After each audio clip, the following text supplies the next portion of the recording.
Yeah, I drove it onto the trailer today, got it aligned at a wheel alignment place. They were like not super happy to see me. The woman who like answered the phone was like, "All right, what kind of car is it?" And I was like, "Well, let me stop you right there." Uh, It's complicated.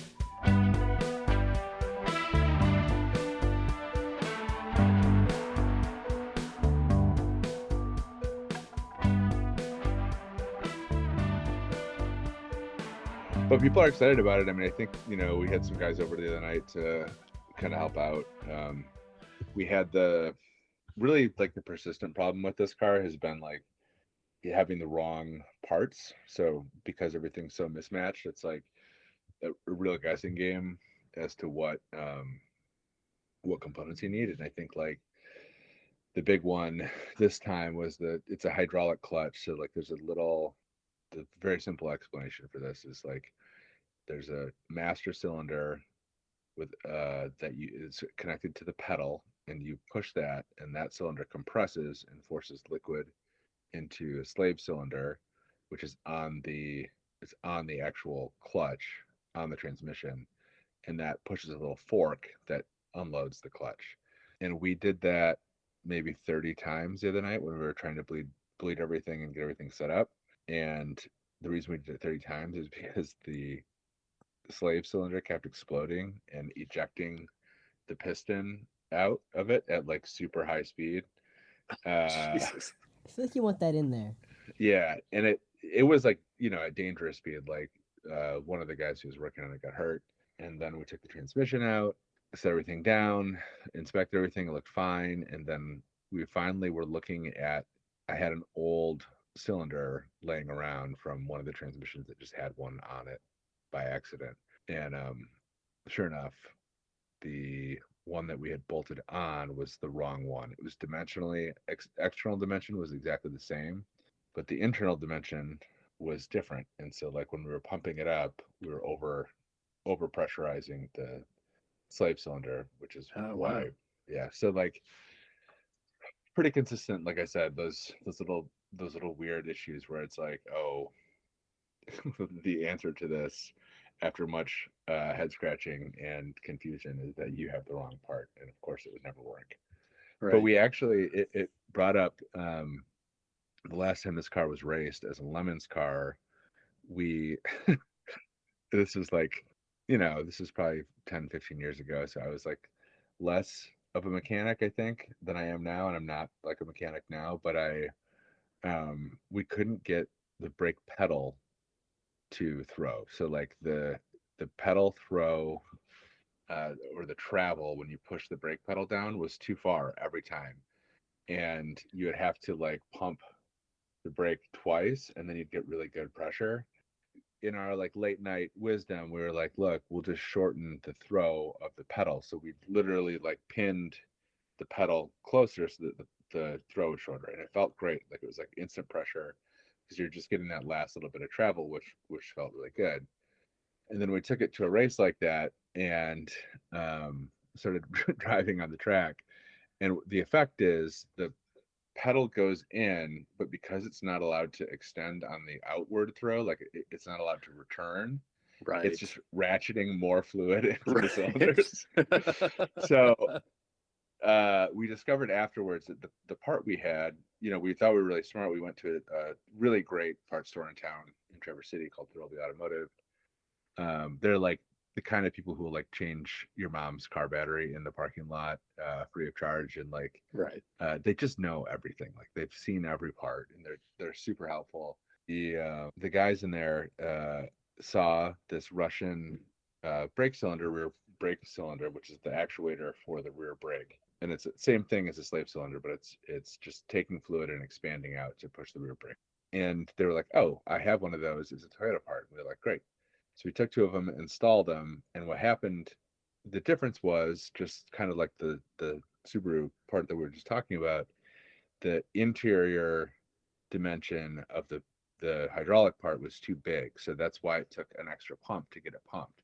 So it was never gonna, no matter how much you bled the brakes, no matter how much you change the throw, you're still using one cylinder, which was too small to inflate the other cylinder. So like it was always going to be short.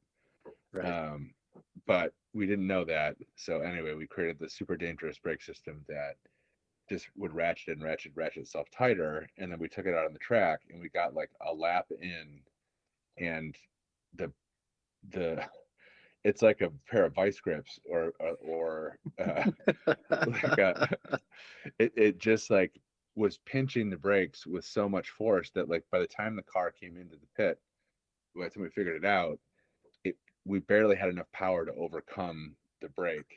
Right. and And the and it brakes was have got to just be like glowing, right? they were glowing in broad daylight and smoking, and we pulled into the pit and the driver stopped the car, and the little rubber o-rings that are inside the brake caliper where the pistons are melted and shot .4 brake fluid everywhere all over the wheels and brakes and ignited and started this huge fire, which like Holy shit. .4 brake fluid I think has like if I remember correctly, has like a boil point of like over 700 degrees. So it was like it was so hot, hotter than an oven. And then so we spent the next like several nights, not several nights, several hours through the night trying to remake the brake system with the parts that like survived that incident. And it involved like drilling holes in pennies to make shims. Like we literally had pennies that we were drilling. And we got it to the point where the brakes would stop the car, but the behavior was that the front calipers had pads on one side and not on the other side for some reason. And the behavior was you'd be driving on the track and then you'd pump, and then the brakes would lock up in the back. So like you'd get a little bit of braking power in the front, and then you'd hit the last pump, and the rear brakes would completely lock and send the car You sideways. just spin. Yeah, and so we took it out like that a couple laps, and I got a call on the radio, and it was Merle Martin, Phil Greedon. He's like as much Yes. responsible for me being involved in this stuff as anybody, but he's like I see what you're doing. I don't like it. He's like you can't be out there.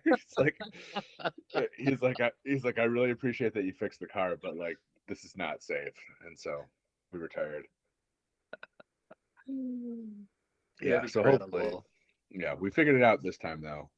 That's like, the sum total of my like personal growth over the past 10-15 years is that I didn't do exactly the same thing, and just try to shorten the stroke on this.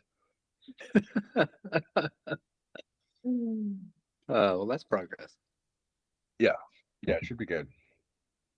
So the event is in Empire, Michigan, which is like Hmm. a little tiny town of like a few hundred people probably.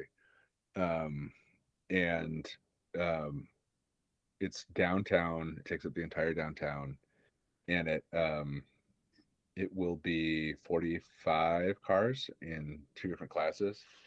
They'll do tech on Friday night, so that's kind of like a party.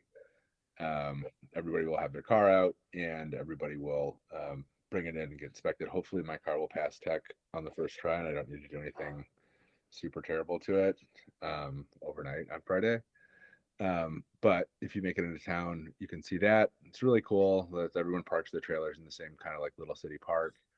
Um, and then, like I said, kind of runs through. And then yeah, Saturday morning we'll show up to um the hill climb. There's like a driver's meeting in the morning, and then people just start running. So like it is downtown is kind of park expose, and then um that's where all the cars are on display. That's kind of like the pit area. And then the cars run through downtown and then up to the edge of town, and there's a little road that runs up through the national park. So you're maybe a quarter mile from Lake Michigan, eighth of a mile from Lake Michigan, um, separated from the road national park, and then it's Lake Michigan. And then we'll start running in heats, and each car will do like 8 runs, and it should be from like 10 a.m. until 5-6 p.m. Um, and there'll be a drift class, and there's the cool thing about the event is because of the way the crowd area is situated, it's like up and kind of the behind the track or behind the surface. So unlike any other motorsports event that I've been to in North America, you don't have to have an Armco barrier. You don't have to have like any physical separation between the crowd and the cars. I guess rallies like this, but Yeah. you have just total, like, you can smell everything, you can see everything, you can take pictures, and like you're not on top of the cars, but you're pretty close to on top of the cars, and like there's just no physical barrier between you and the race cars, which is really really fun. So yeah, should be a really good time. Looks awesome. Yeah, I was Yeah, scoping it out. I mean, you've been evangelizing about this event to me for years, yeah, and yeah, I'm excited to check it out. I was uh, scoping it out online and just on Google Maps and looking at the what I assume is the part of the road that they'll be running on, um, and yeah, the thing that it reminded me of most is exactly that stretch of the old Watkins Glen road yeah, course that goes up from the stone bridge up through the woods, and where it's my custom to climb up onto this bank. it's and every year I do it, I am more and more certain that yeah, this is the year I'm gonna fall and I'm gonna really hurt myself. But I keep doing it, and just like because it's pretty steep. But I get up there and I just grab some branches and and try and keep my balance and make sure be very deliberate about where I'm placing my feet. Um, but yeah, it looks awesome. I can't wait. yeah, yeah. Love one. Should be really good. Sick.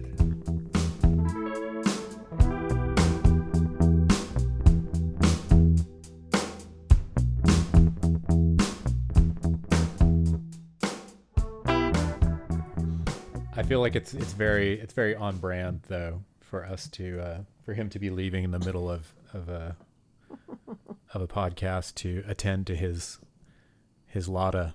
I mean, maybe we should get meta and talk about this podcast. Although I feel weird doing it without Rory here. Maybe I should introduce myself. My name is Peter Hughes. If you know who I am, it's probably because of my last job, which was playing in a band called the Mountain Goats. I did that for a really long time and have recently stopped doing it for a million reasons that aren't important. And Rory, I will speak for him now. Rory Carroll is an automotive journalist and editor, and he currently runs the website Jalopnik. But for many years before that, he ran a magazine called Auto Week that I grew up reading. It was actually a newspaper. I don't know if you know this, Matty, but it was like a broadsheet newspaper that came out every week, and it was where you went to find actual race news, because it was a weekly publication. And Was this back when it was Competition Press? yeah, Yeah.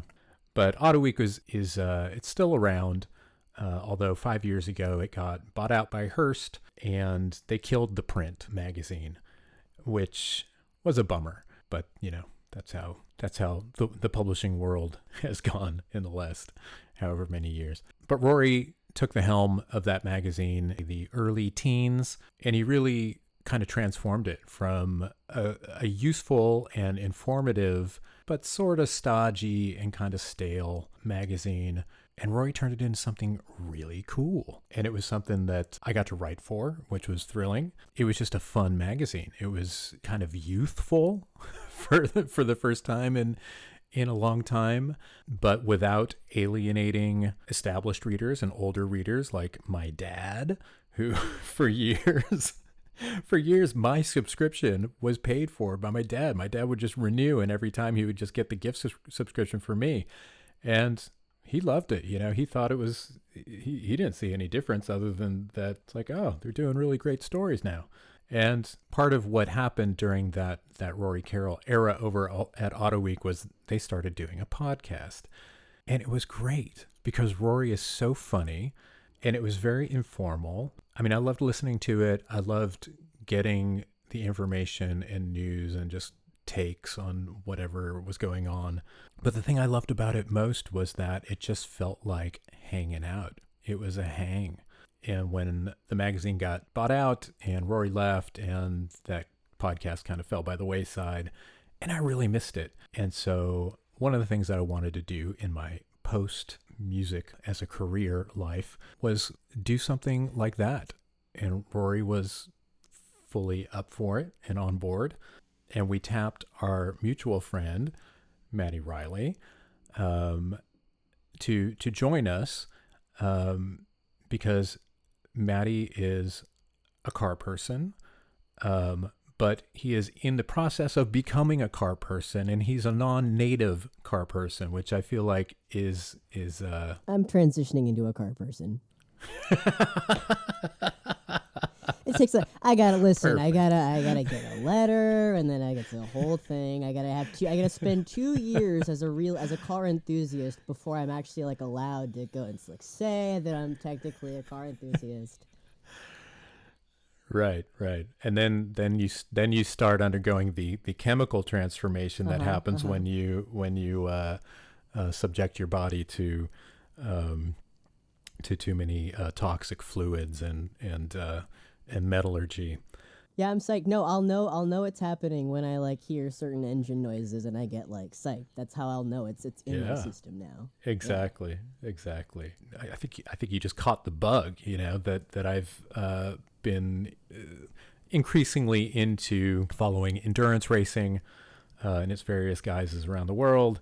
You have texted me and asked me like really interesting, cool questions, and Matty's job here is to prevent Rory and I from just talking about shit like in ways that nobody other than just a confirmed lifelong car nerd being able to explain things to Matty will be, I think, an important part of that, because we want to make this interesting to everyone and share our illness, the illness of car enthusiasm. Yeah, I'm psyched. I'm prepared to ask all kinds of questions from what exactly is an anti-roll bar to Well, those are good questions. I mean, an anti-roll bar is exactly what it sounds like. There's really no further explanation needed there. It's a bar that prevents the car from rolling. Not rolling onto its side, but just rolling from side to side when you're cornering. See, and there we go. Because I'm picturing, like you say, anti-roll bar, and I'm just thinking, like, there can't be a thing they put on there that prevents the car from just like boop. Tipping over. Yeah, no, it's not like a kickstand that pops out of the side of the car. That would be cool. Yeah, that would be cool. Now you get to explain roll and what roll is in a corner and stuff. See, we're off to the races. We're gonna have a good time.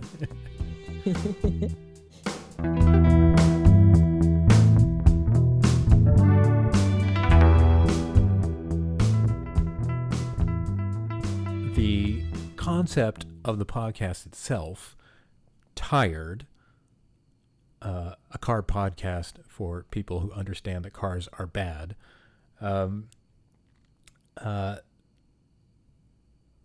it's been something that has frustrated me for years. And I'm somebody who's been reading car magazines and following reportage, whatever you want to call it, since I always say 12 years old, but I realized that no, actually the first car magazine I bought was the December 1981 issue of Car and Driver, which would put me at 11. So for that long, I have been reading about cars, and it historically has served as largely a kind of external marketing arm for the automotive industry. There's a lot of parallels to, much like, let's say you work for Goldman Sachs, but then you get tired of that, or maybe you just, when it's your turn, you move over and you work for the Treasury Department. Maybe you're the Secretary of the Treasury, or maybe you go to the Fed. There's a lot of kind of revolving door back and forth, or maybe you're maybe you work in the State Department, and then when your time is up there, you go and work on the board at Lockheed. Or you get a big law. Yeah, Yep. exactly. So in much the same way, there are lots of people who have kind of, it's a very permeable barrier between the world of car advertising and car marketing and automotive journalism, which is not to say that every automotive journalist is on the take, or is it's not to impugn the integrity of of the few remaining professional automotive journalists. God bless them all. But I think it has what that kind of model has excluded is an acknowledgement that as much as we love them, cars are bad, right? This is axiomatic to this podcast. I mean, I have my list. Where would you start? Where do we start? So we know cars are bad for like a billion environmental reasons. We know that they're bad because like the way that we prioritize car safety in this country is psychotic and like completely backwards. Even the ways it seems like there is like attempts at regulatory measures, it feels like there is like a level of capture there that is designed not to serve the interests of like people who operate or encounter cars as a pedestrian. I mean, look at something like states banning K cars, right? The rationale for that stuff seems to be like, well, if they take a hit in a collision, then they'll get, tissue papered and they're going to yard sale across like half the state. And so like you shouldn't be able to drive them, which seems like kind of backwards, because if we want to resolve some of the issues that we have with like cars and pedestrians and everything else, like smaller cars, cities probably better, but Right. Yeah. I co-sign all of the above. all you hear about is, they're going to ban the smaller cars and the cars are getting bigger. It's for safety reasons. And then it just keeps going backward and backward and backward and backward. Yeah, it is funny the way that, I mean, it's like the kind of arms race mentality of just, well, I have to get a bigger truck because everybody else has big trucks now, so I got to get a bigger one to be safe, to protect my family, right? Yeah, and they would deny me my Honda Acti. Right. The fact that our entire kind of lived environment is so shaped by the necessity of accommodating the automobile. This was not an inevitability. I think in this country, especially in this country, we just kind of assume that, oh, well, that's just how it is. But that was a conscious choice that was made, and like a lot of choices that are made in this country, that didn't happen without really extensive lobbying on behalf of the titans of industry. I mean, I'm not saying that roads and interstates are a bad thing, but the fact that stuff all kind of happened to the exclusion and at the expense of any kind of alternative, like, I don't know, trains or public transportation in cities.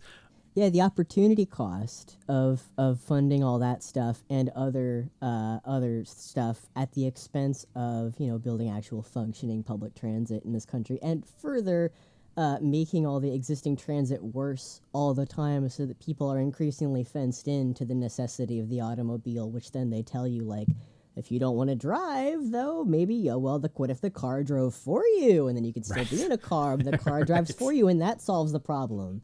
Which is like a whole other, exactly, yeah. Right, and just a fantasy as well. Enemy of the pod number 1, hello. We shall not speak his name. Yeah, the necessity of owning and operating and insuring a car And maintaining. for 98% of of people. I mean, there's so vanishingly few places where you can live in this country and not have a car. That is an incredible burden. You know, it's great if you're a car enthusiast. You want to have your cool car, whether it's the, you know, new expensive, flashy whatever, or if you're brain damaged like me and just want, you know, a Camry wagon It's so beautiful, God damn dude. it, man. Oh my god.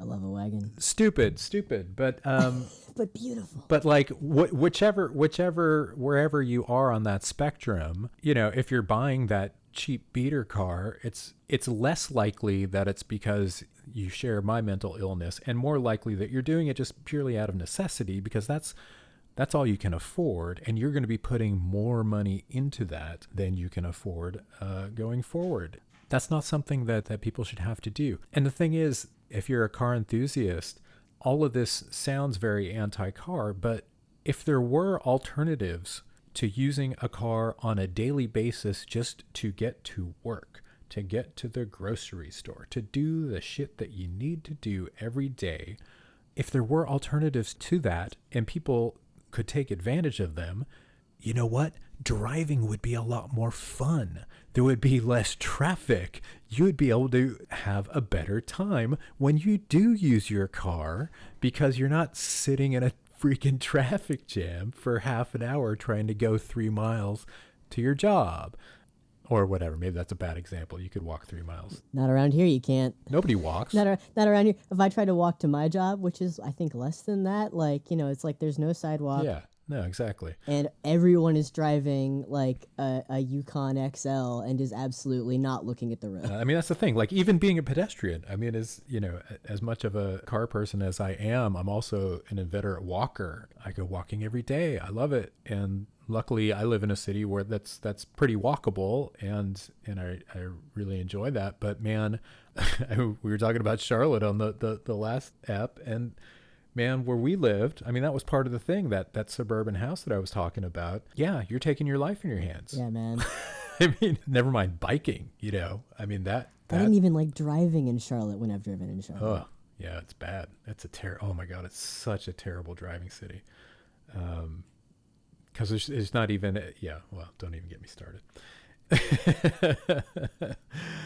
Yeah. So that's kind of where we're coming from, squaring the circle of being a car person, but also understanding and acknowledging that it's like, yeah, there's a better way, you know, that our reliance upon these things in the way that we do, that we're kind of born into and have been for generations now, that is fucked up.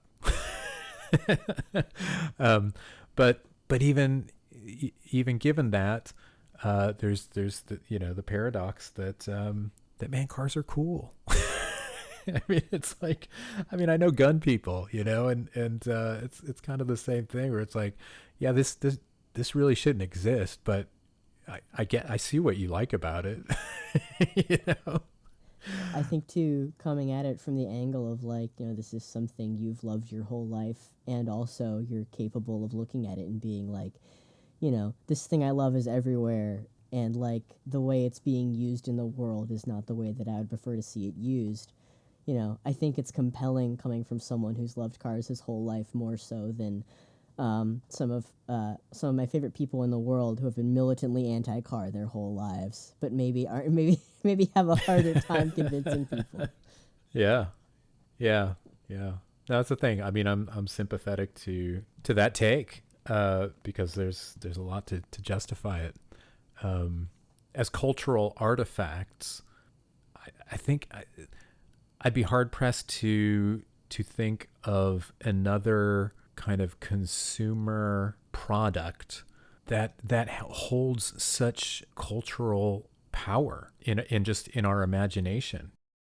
Well, and I think that's like interesting too, because when we talk about like you know, cars as, you know, having sort of that visual language, like that's also a specialty of yours that will be kind of interesting to get into, talking about like, you know, the the visual language of cars and the designers, and how sort of like the, I don't know, the aesthetic sensibilities of cars ties into stuff like that. Like that's super interesting in a way that I think is probably neat to people even outside of, like, I don't know, people who don't really like cars as they function. I think can still appreciate some of the aspects of like design or aesthetics or visual language that goes into it. Yeah. No, that's great. That's a great way to describe it. And yeah, that's my shit, 100%. You know, I think that when you watch a movie or a TV show, the way that you can kind of tell what era you're in, I think somebody else would have to to corroborate this, but I would think that even people who don't, you know, who aren't watching an episode of Columbo and going like, oh shit, look at that 1973 LTD, kick ass. Like even for non-car people, I feel like that kind of works at a subliminal level, you know, where you kind of know, like you recognize the shapes, right? that tells you where you are. In horticulture, we call it tree blindness, when you're starting out and you can't recognize like a species or like a genus of tree, kind of, and you gradually learn the features of the tree to start looking at more closely, and then you resolve your tree blindness. But even if you're watching a movie, if you see a bunch of pine trees and no deciduous trees, if you see like a lot of desert plants, people can recognize like you're encroaching upon more of a, it's like, I think in the same way, you don't have to have a full grasp of what you're looking at, but the broad strokes, like you say, are so culturally imprinted that people can kind of read at like a kindergarten level cars in that way, in the same way they can read trees. Right. And it's a way that we characterize people. It's a way that we kind of, well, for people who are in a position to choose what kind of car they want, I think people largely do it in the same way that they buy clothes. It's a fashion accessory. But, you know, I mean, like, John Worster texted me yesterday. He's like, I need a car for a call. A guy in the early 80s, I want something really stupid and ostentatious that a guy like that would drive. And this is our friend John Worster, my battery mate in the Mountain Goats. He's the drummer of the Mountain Goats, and he also does comedy stuff as part of the Best Show. I told him, I said, the correct answer is a Clanay. But only real heads will know. Exactly. But I said, nobody will know. Nobody will understand what that means. So you should just use DeLorean. But yeah, but the Clanay, let me see if I can find the Clanay wiki. And so Clanay was a manufacturer of neoclassic automobiles with old retro styling mixed with modern technology. Santa Barbara County, California in the 70s and 80s. So this was part of a thing that was in vogue in the 70s and 80s, although it had kind of started in the 60s with this company called Excalibur, who built a kind of a replica of a 1920s Mercedes race car, and the initial Excaliburs were actually like insanely fast and pretty gnarly cars, but then over time they kind of transitioned into being more of this just kind of kitschy pastiche of kind of 20s and 30s styling cues, and they would put this on top of like a then modern, take like a 70s Chevy Monte Carlo or something and rebody it with to look like a 1930s Duesenberg or something. So Clanay was one of these, and I skipped down to the popular culture because I was thinking, I was like, is that something, would this even mean anything to John Worster? And there's a great thing. In popular culture, Clanay appeared in media during the 1980s as a symbol of wealth and sophistication. A vehicle was featured in the 1983 music video for the Public Image Limited's This Is Not a Love Song. It is like, okay.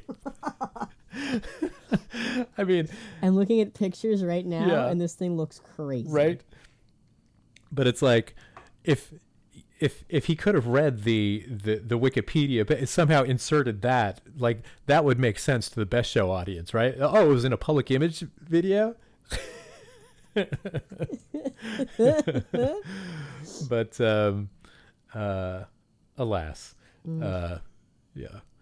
But yeah, I mean, all of that just to as an example of the ways in which there's that kind of cultural signifier thing, but it's also just the attachment that we have to the everybody remembers the cars that their parents drove when they were a kid, and you remember the first car that you drove or got your driver's license in or whatever, all those things. There's just like a weird, they're powerful. They're like they're psychically powerful in a way that I have a hard time really fully explaining or accounting for, but I think that's part of what's cool about it.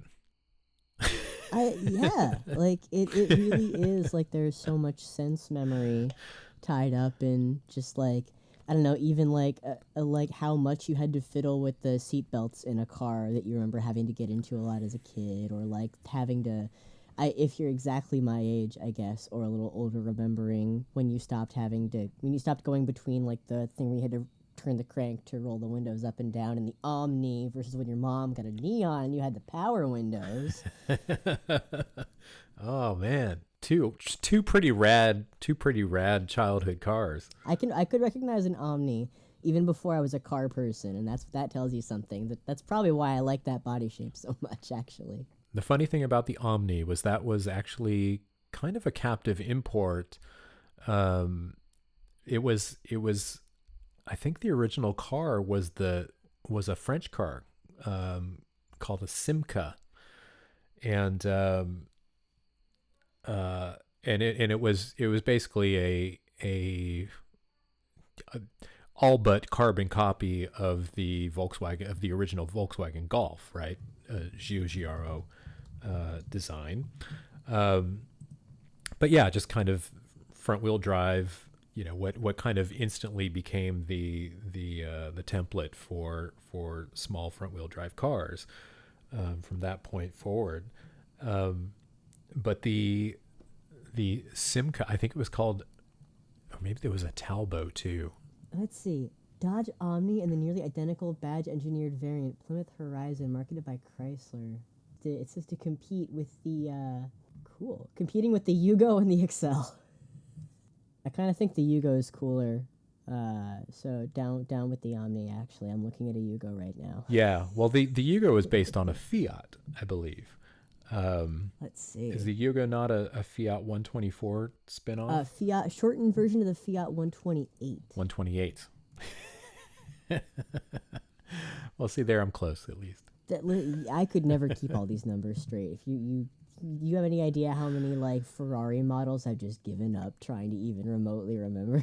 See, for me, like this is a bonus of having a ton of completely useless car information in my brain, is because it helps me remember numbers. because all of those Ferrari numbers are in my brain and have been in my brain since I was probably like 14 years old or 15 years old. And so if I'm staying in a hotel and I check into a hotel room late at night and I check into room, well, like 312. I mean, that's just like an easy, obvious one, but I just file it in my brain. It's like, okay, 312 is like a 312P. It's like a 312, and I picture the car in my brain, and then when I think, oh shit, what room was? And then when I come back to the hotel, what room was I in? And it's like, oh yeah, 312. I mean, we're recording this on 918, right? Which is Porsche 918. That's very easy to remember. It's Porsche 918. It's the Porsche electric supercar. Yeah, between Porsche has all of your 9th floor rooms covered.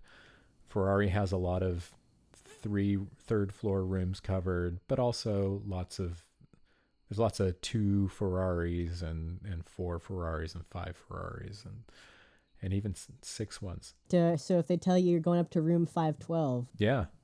512 Berlinetta Boxer. I mean, it's right there. I am delighted.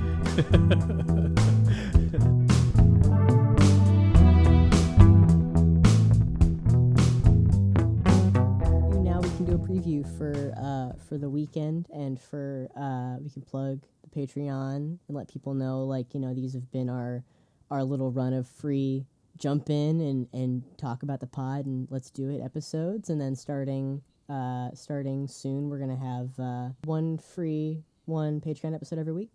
I think that makes sense, right? I mean, that's kind of the standard. Seems like it's a standard because it makes sense. So we'll have also, you've been talking about posting some photos that people can see on the Patreon. I put up some pics from Watkins Glen. I mean, we're hoping to do more field trips in the future, and I always love taking pictures when I go on car field trips, or even just all the time, as anybody who's familiar with my Instagram would know. But yeah, that there will be more of that stuff, and we'll probably make that exclusive to friends of the pod. But yeah, there'll be fun stuff. We're not doing tiers. We're just gonna keep it simple, and it's gonna be fun. We're gonna there's a lot of fun stuff to talk about. I think we're gonna have fun guests. We're gonna bring in other like-minded people to talk to. So it should be fun. So if you would like to see more of Peter's car photography down the road, see our more field trip reports, see more, get your 2 episodes a week instead of just the one free one. We're at patreon.com/tiredpod, and then we can send people on their way. Yeah, maybe you should put the echo on the stay tired. Stay tired. Yeah, that was great. On my own slapback.